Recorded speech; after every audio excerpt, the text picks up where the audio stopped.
희망찬 미래를 설계해 나가는 청년들을 위해 지금까지 쉼없이 달려온 청년들에게 책으로 충전할 수 있는 기회를 드립니다. 안녕하세요. 저는 문학과 음악을 이야기하는 음유시인 조창규입니다. 청년의 날 주간을 맞이하여 청년의 날 추천도서 100선으로 선정된 책을 여러분께 소개해 드리려고 하는데요. 오늘은 그 첫 번째 시간으로 청년의 날 추천도서 100선에 선정된 인류본사를 집필하신 한양대학교 문화인류학과 명예교수님이신 이희수 교수님을 모시고 이야기를 나눠보도록 하겠습니다. 안녕하세요, 교수님. 네, 안녕하세요. 인류본사를 집필한 한양대학교 이희수입니다. 저는 문화인류학자고요. 또 40년 동안 중동 이슬람 세계를 휘젓고 다니는 현장학자입니다. 여러분 만나서 너무 반갑습니다. 네, 요즘 정말 바쁜 시간을 보내고 계신다고 들었는데요. 어떻게 지내고 계세요?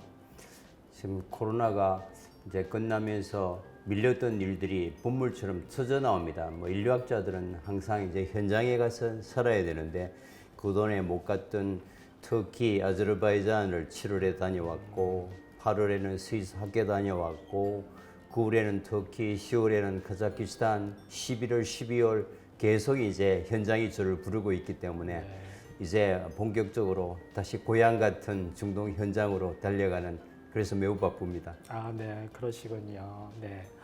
교수님께서도 이제 청년이셨을 때 독서를 많이 하셨나요?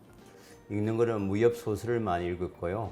이제 가끔은 이제 부모님들이나 또 선생님들이 추천해 주는 걸 읽고 마음에 드는 것을 골라 읽었습니다. 싫은 건 억지로 읽지 않는 그런 습관. 네. 그러나 그렇게 독서를 많이 했다고는 할 수 없습니다. 아, 그러시군요. 네. 요새는 이제 유튜브나 이렇게 SNS 시대이기 때문에 또 이렇게 책을 읽는다는 습관이 좀 들이기가 어려운데요. 혹시 교수님께서는 만약에 책을 읽는 습관을 만약에 들이신다면 어떤 습관을 이렇게 들이시나요? 제일 중요한 것은 어떤 시간을 정해놓고 요 독서를 하는 이제 그런 습관이 굉장히 중요한 것 같고요. 저는 아침에 일어나서 한 30분이고 1시간 있을 때 지나보면 시간이 금방 지나니까 계속 읽던 책을 한 10페이지, 20페이지라도 그 시간에 읽겠다 하면은 그게 굉장히 이제 습관화되고 우리가 일어나서 반드시 귀찮더라도 양치질을 하고 하듯이 조금씩 책을 읽는 것을 생활하는 게 굉장히 중요한 것 같고요. 읽고 나면 또 가면서 항상 읽었던 것을 메모해놓습니다. 그럼 그 책의 기억이 훨씬 오래 갑니다. 그래서 하루에 30분을 읽던 습관화하는 것하고 읽었던 것을 그냥 한 귀로 흘리지 않고 한두 문장이라도 기록해 놓는 것 이게 쌓이면 굉장히 훌륭한 독서 습관이 될 것 같고 또 책을 좋아하게 될 것 같습니다. 네. 저도 이제 습관적으로 책을 읽고 있습니다. 그래서 일주일에 이렇게 한 번씩 날을 정해서 책을 읽고 있고요. 교수님 말씀대로 저도 이제 책을 읽다 보면 이제 좋은 문장들이 나오면 그런 문장들을 또 이렇게 메모하고 또 이렇게 밑줄을 치는 그런 습관을 길들임으로 인해서 많은 어떤 책의 어떤 장점이라든가 이런 것들을 정말 깊게 습득할 수 있었습니다. 혹시 교수님에게 인생의 책이 있다면 어떤 책인지 소개해 주실 수 있을까요? 저는 이제 대학에 있을 때 이제 대학교 신입생이 들어오면 대학 4년 동안 꼭 읽어야 될 이수 교수의 인문 100선을 제가 리스트업해서 학생들에게 나누어주고 합니다. 그 중에 하나가 이제 처음 만나는 문화인류학 아주 쉽게 잘 되어 있는데 세상에는 다양한 생각을 가진 사람들이 많이 살고 있지 않습니까? 어떤 문화권은 돼지를 숭배하는 문화권도 있고 또 이슬람권에서는 아주 혐오하잖아요. 어떤 같은 사물을 두고도 왜 이 사람들은 그 숭배를 하고 또 한쪽이 혐오할까? 이게 이제 문화라는 것은 좋고 나쁨, 선악의 문제가 아니고 같고 다름의 문제이기 때문에 우리 사회에서 이 다름 때문에 굉장히 이렇게 충돌이 많이 일어나지 않습니까? 이제 그걸 이해하기 위해서는 아주 세계적인 사례를 통해서 처음 만나는 문화인류학 강추드리고 싶고요. 참 좋은 책입니다. 알겠습니다. 저도 꼭 한번 읽어보도록 하겠습니다. 교수님 혹시 매년 9월 셋째 주 토요일이 무슨 일인지 아시나요? 그래서 이걸 준비하면서 알았는데 청년의 날이라는 걸 알게 됐고요. 네네. 저는 혹시 독서의 날이 아닌가 생각했는데 네네. 청년의 날이더라고요. 저도 깜짝 놀랐습니다. 매년 9월 셋째 주 토요일은 청년의 날인데요. 청년의 날을 맞아 총 100권의 추천 도서가 선정되었습니다. 100권의 책 중에서 교수님이 하나를 만약에 고르신다면 어떤 책을 고르실까요? 그래도 뭐 제가 전공하는 분야에서 책을 보니까 강인욱 교수의 고고학 여행 정말 훌륭한 학자시고 네네. 우리가 평소에 이제 어떤 유물로서 바라보던 고고학에 스토리를 붙이고 그 유물을 통해서 인류가 걸어왔던 문화나 스토리를 이제 복원해내는 아주 탁월한 책이 돼서 그 책이 저도 개인적으로 굉장히 인상 깊었고요. 우리 청년들도 그걸 읽으면서 하나의 단순한 사물 속에서 스토리텔링을 이제 만들어내는 또 상상력을 이제 키워가는 뭐 그런 훈련을 위해서는 굉장히 추천할 만한 책인 것 같습니다. 고고학 여행. 고고학 여행이란 책이요? 네, 알겠습니다. 청년의 날을 맞이해서 청년 여러분들께서도 이 책을 꼭 한번 선택하셔서 읽어보시면 좋겠습니다. 이번에 교수님께서 집필하신 인류 본사라는 이 책이 청년의 날 추천도서 100선으로 선정되셨어요. 소감이 어떠신가요? 너무 기쁜 일입니다. 사실은 우리 관성에 젖은 기존 학계에게 약간의 자극을 주기 위해서 만들었는데 이게 이제 청년들에게 이 책이 선정됐다는 것은 무엇보다도 이제 즐겁고 보람 있는 일이고요. 우리가 세상을 살아갈 때 지금까지는 그냥 동양, 서양 이렇게 양분해서 바라보지 않았습니까? 근데 이제 지금은 지구촌에 굉장히 다양한 사람들이 나름대로의 가치와 양식을 가지고 살아가고 있기 때문에 이제는 동서양의 시선이 아니라 다양한 시선으로 바라봐야 될 시점이 왔다. 그런 면에서 이제 그동안에 소외됐지만 중요한 게 이제 중동 지역의 문화를 중량이라는 개념으로 한번 정리를 해봤고요. 왜냐하면은 인류 4대 고대 문명 중에서 3개가 중동에서 만들어집니다. 이집트, 메소포타미아, 인더스. 그리고 오늘날까지 한치의 빈틈없는 찬란한 역사와 문화가 이어져 왔는데도 동양사, 서양사의 구도에서 끼워주지 못하고 이제 우리가 놓쳐버렸기 때문에 한쪽 세상을 버리고 이걸 보자 하면은 좀 곤란하겠지만 이제 기존 관성에서 벗어나서 또 다른 넓은 통찰력을 가지고 우리가 역사를 보면 훨씬 창의력이 생기고 세상에 달리 보이지 않겠습니까? 뭐 그런 면에서 인류 본사를 준비했습니다. 저도 인류 본사라는 책을 읽어봤는데요. 제가 그동안 오해했던 중동 문화와 그리고 이슬람 문화에 대해서 그런 것들을 말끔히 씻어낼 수 있어서 너무나도 이 책이 저한테 감명 깊게 다가왔는데요. 책 제목이 특이하게도 인류 본사예요. 이 인류 본사는 어떤 의미로 이렇게 지으신 걸까요? 자칫 좀 도발적인 제목으로 보일 수도 있겠는데 지금까지 우리가 연구 결과에 의하면 인류가 최초로 문명을 시도하는 것은 지금 터키 땅에 있는 아나톨리아 반도입니다. 아나톨리아 반도는 유프라테스 티그리스 강 상류에 있거든요. 지금까지는 두 강이 만나는 하류 문화인 메소포타미아 문화를 우리가 인류의 시원으로 생각해 왔지만 최근 어떤 획기적인 고학적 발굴에 의해서 두 강 상류에서 12,000년 전의 도시 유적이 23군데나 동시에 발굴됐고 또 9,500년 전의 도시도 발굴돼서 지금까지의 연구 결과에 의하면 지금 터키 아나톨리아 두 강 상류가 가장 최초의 문명을 시작했다. 이것이 최근에 이제 확인이 돼서 세계 학계가 거의 충격에 빠져 있는 상황이고요. 그런 면에서 인류 문명이 처음으로 발화되고 뿌리를 내리고 그 토대 위에서 동양과 서양으로 기술이 축적되고 전파해 갔다. 뭐 이런 이론의 바탕에서 그렇다면 역사의 본류를 이것으로 보자. 그래서 본사라는 이름을 붙여봤습니다. 그러니까 인류의 이렇게 4대 문명보다 더 앞선 문명이라서 인류 본사라고 이렇게 지으신 거군요. 그렇죠. 문명의 뿌리고 거기서 그리스 로마와 또 중앙아시아 문화가 이제 뻗어 나갔다고 보기 때문에 이제 앞으로 또 50년, 100년 뒤에 뭐 라틴 아메리카나 또 다른 곳에서 이것보다 더 오랜 문명이 발견된다면 네네. 또 그것에서 출발해야겠지만 역사라는 것도 항상 가변적입니다. 네네. 다음 역사적 사실이 확인될 때까지 유효한 거니까 뭐 현재로서는 이곳을 인류 본사로 보는 것이 뭐 학계의 합리적인 이제 추론이 아닌가 싶습니다.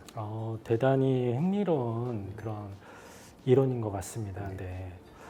책 중간마다 이렇게 유적지를 직접 다녀오신 답사기와 그리고 200여 장의 컬러 사진 그리고 지도가 이렇게 수록이 되었는데요. 이렇게 수록하신 이유는 무엇일까요? 저는 거기서 12년 이상 살아도 이 지명에 익숙지 않습니다. 네네. 그런데도 일반 독자들이 도대체 이 지명이 어디쯤 있는 것인지 어떤 환경에서 문명이 만들어졌는지 이해하기가 매우 어려울 겁니다. 네.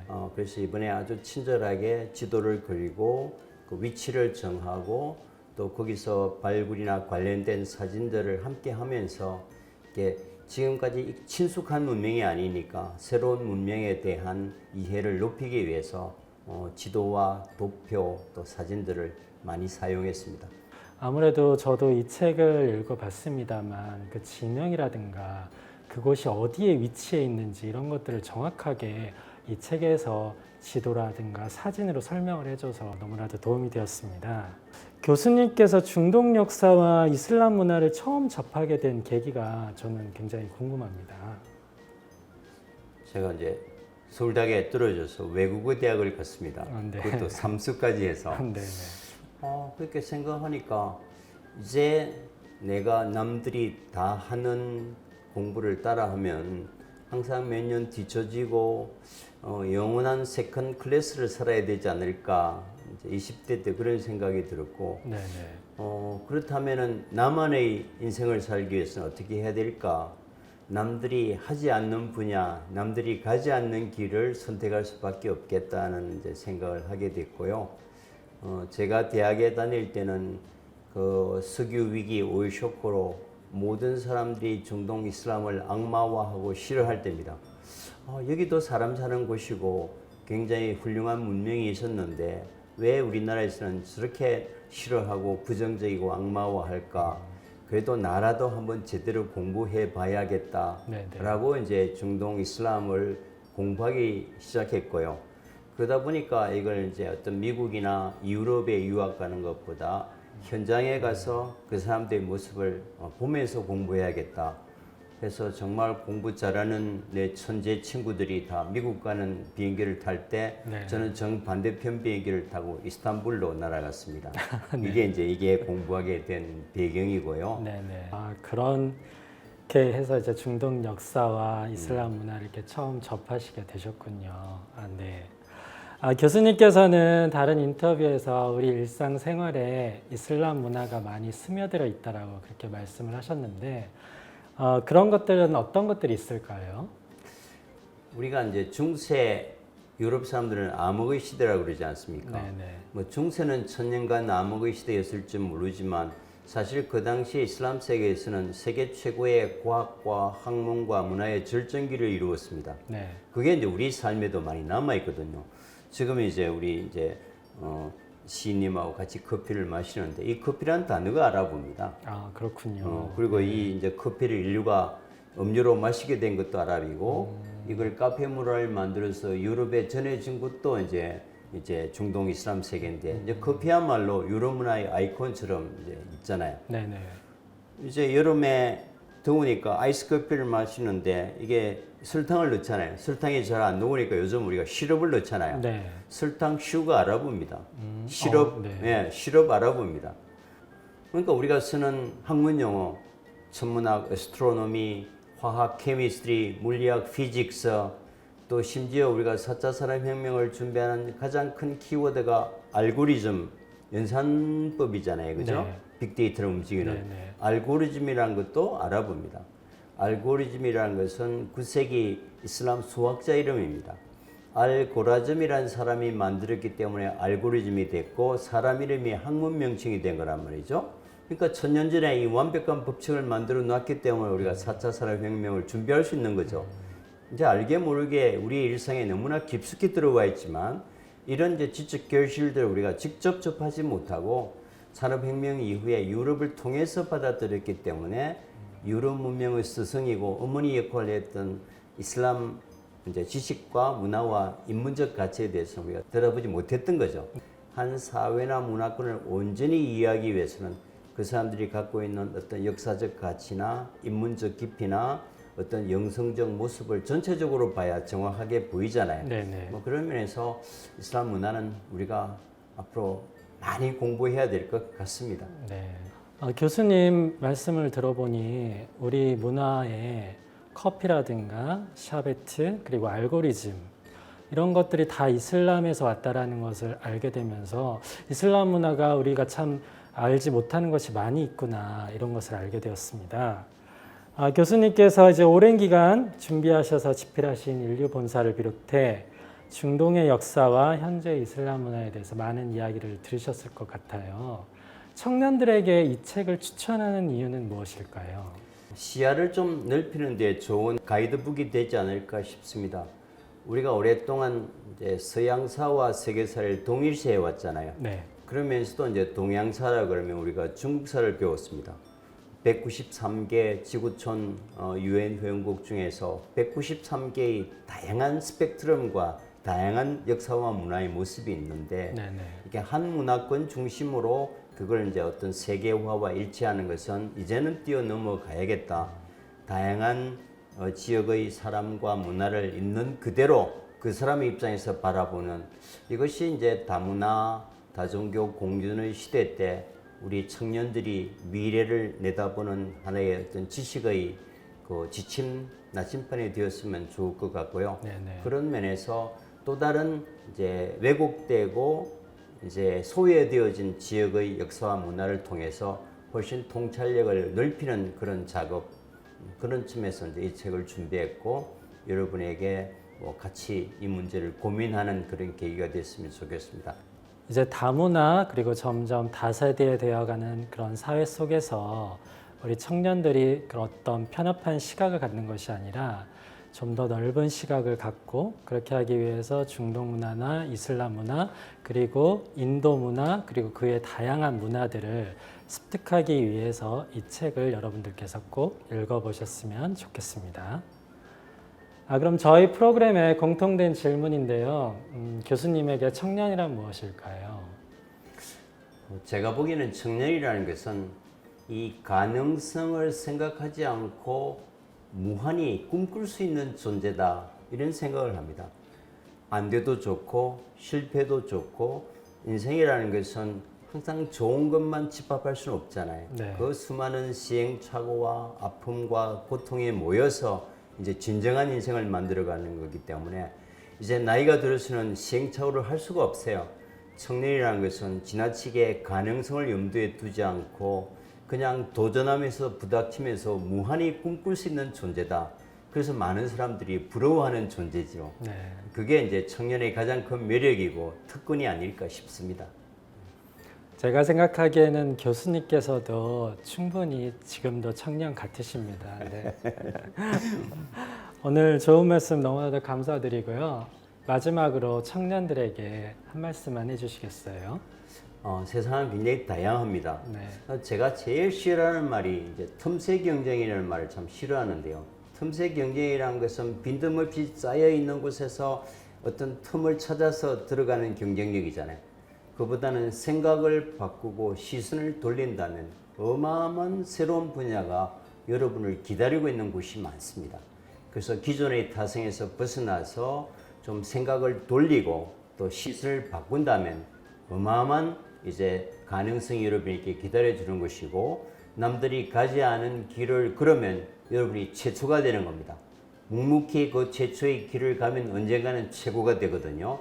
그래서 좀 이제 다양한 책을 통해서 또 뭐 청년의 날 백선을 통해서 이제 새로운 세상, 새로운 분야, 자기와 관심 없는 분야를 좀 관심 갖고 열심히 공부하는 것이 참 좋고 가만히 있으면 아무것도 안 보이기 때문에 책을 통해서 새로운 자극을 얻는 게 참 좋을 것 같습니다. 네, 오늘 이희수 교수님 모시고 인류 본사에 대해서 이렇게 이야기를 나눴는데요. 이 영상 시청하시는 분들 꼭 책 한번 사서 읽어보시면 여러분들에게 큰 도움이 될 거라고 생각합니다. 이렇게 영상 마치도록 하고요. 다음 시간에 또 여러분들을 찾아뵙도록 하겠습니다.